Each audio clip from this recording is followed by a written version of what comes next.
हर हफ्ते 20-30 विद्यालय देखता हूं पटना के बाहर। इतनी अच्छे कुछ नियोजित शिक्षक इतना अच्छा पढ़ाते हैं।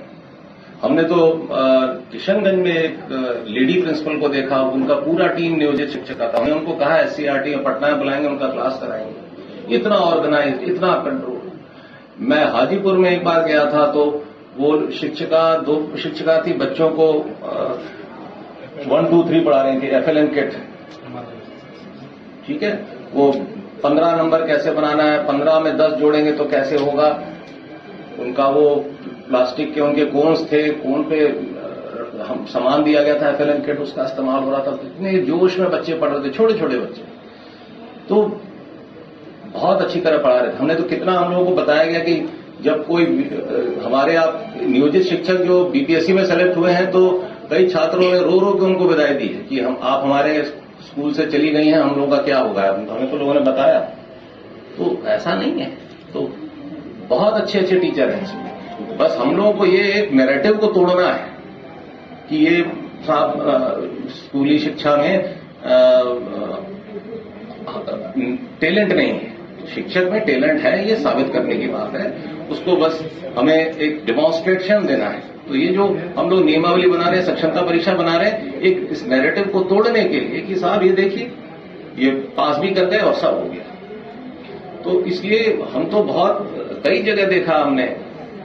अभी तो खैर बच्चों में आपके स्कूलों में हाजिरी भी बढ़ गई होगी, पहले के मुकाबले बढ़ी है हाजिरी, बहुत बड़ी। हम जुलाई में जब हम लोगों ने इंस्पेक्शन शुरू किया था तो टीचर तो सारे मौजूद रहते थे, बच्चा नहीं दिखता और बड़ा अजीब लगता था हमें, और दुख भी होता था कि ये स्कूल है कि कब्रिस्तान।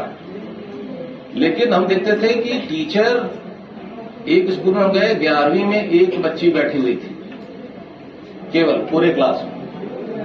लेकिन उस टीचर की खास बात देखिए, वो महिला टीचर थी, वो पूरे मनोयोग से उस बच्ची को पढ़ा रही थी। लेकिन टीचर कितना हतोत्साहित महसूस करता होगा कि वो क्लास में आया और पूरी क्लास में सिर्फ 2 बच्चे बैठे हैं, 4 बच्चे बैठे हैं, क्या पढ़ाना। डिस्करेजमेंट होता है। लेकिन उस वक्त हमें खुशी हुई कि हमने उनकी तारीफ भी की कि मैडम मुझे बड़ी खुशी हुई कि एक ही बच्ची आई थी, लेकिन आपने उसको पूरा 40 मिनट पढ़ा रही हैं आप। पूरा मैंने बोर्ड देखा, वो पढ़ा रही थी। कई सारे हमारे ये टीचर हैं नियोजित में आर्टिफिशियल इंटेलिजेंस की क्लास ले रहे थे, मैंने देखा। ट्रिग्नोमेट्री पढ़ा रहे थे।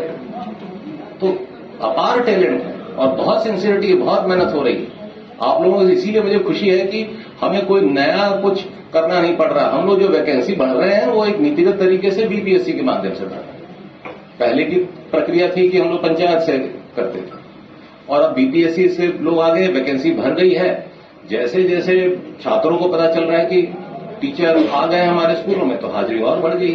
बाकी आप लोगों ने भी काफी उनको अनुशासन में डाला है, कुछ नाम काटा है बच्चों का, कुछ उनके अभिभावकों को बुलाया है, डांटा है। इसी सबसे असर पड़ा है। आप लोगों ने गांव-गांव जाके प्रचार किया, अपने इलाके में जाके प्रचार किया, माहौल बढ़ा। तो मेरा ख्याल है कोई ऐसा विद्यालय नहीं होगा जहां पे अब उपस्थिति बढ़ी नहीं होगी, सब जगह बढ़ गई होगी।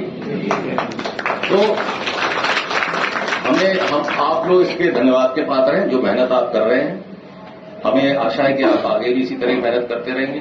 बाकी हम लोगों के स्तर से जो हो रहा है, हो सकता हम करेंगे। आपको शायद शिवहर से आए हैं, तो हम लोग पता नहीं आपके यहाँ स्कूलों में बेंच डेस्क पहुंचना शुरू हुआ है कि नहीं? अभी नहीं आ गया है। हाँ, हम लोगों ने ये कहा 1 अप्रैल से कोई बच्चा जमीन पे नहीं बैठेगा। यहाँ भी सीतामढ़ी का मुझे पता नहीं कितना पीछे है, कितना आगे है, अभी मैं उसका रिव्यू करूंगा। तो ये बेंच डेस्क आ जाएगा। हर जगह कमरे आ जाने चाहिए, एक टीचर के साथ एक कमरा होना चाहिए, ताकि वो अपने बच्चों को अलग पढ़ाए। हमने देखा कि कमरों की कमी की वजह से एक ही कमरे में 2 टीचर पढ़ा रहे हैं, एक आगे की तरफ से पढ़ा रहे हैं, एक पीछे की तरफ से पढ़ा रहे हैं। तो वो भी समस्या को अब दूर करना है। तो बड़ी चुनौतियां हैं। रिक्रूटमेंट तो एक पहली चुनौती। अब जैसे 2 लाख टीचर मैडम ने बताया आ गए, अब 2 लाख टीचर के लिए हम लोग को 2 लाख कमरे बनाने हैं। तो मेरा ध्यान अब उस पर आ गया है। फिर 2 लाख कमरे हैं तो बेंच डेस्क है, जमीन लेनी है, बाउंड्री वॉल बनानी है, चोरी ना हो जाए सामान। अब हर स्कूल में जब इतना सारा फर्नीचर आएगा, कंप्यूटर आएगा, तो उसकी सुरक्षा की भी तो बंदोबस्त करनी है। तो बड़े सारे काम करते हैं। खैर, ये हम लोग सरकार लगी हुई है इस पर मुझे पूरी उम्मीद है कि आप जिस जोश के साथ आपने रिस्पॉन्ड किया है जुलाई से हमारे अभियान को, आप इसी जोश को बरकरार रखें। ठीक, इन्हीं बातों के साथ मैं अपनी बात समाप्त करता हूं और मैं आशा करता हूं कि आप लोग भविष्य में भी इसी जोर शोर के साथ पार्टिसिपेट करें। मुझे एक बात की बड़ी खुशी है कि ट्रेनिंग को नियोजित शिक्षकों ने बड़ी अच्छे स्पिरिट में लिया। मैं जब जुलाई में शुरू किया था तो मुझे लगा था कि आप लोग कहेंगे कि ये क्या शुरू कर दिया हम लोगों का, लेकिन मुझे जुलाई से ही लगा कि ये ट्रेनिंग करा के हमने बड़ा अच्छा किया। आप लोगों ने से बड़ी पॉजिटिव लाइट में लिया इसको कि ये ट्रेनिंग साहब अगर हमारी 10 साल से हर साल होती रहती तो हमारी टीचिंग कैपेसिटी कई गुना बढ़ चुकी होती। तो मुझे बड़ी खुशी। Thank you everybody.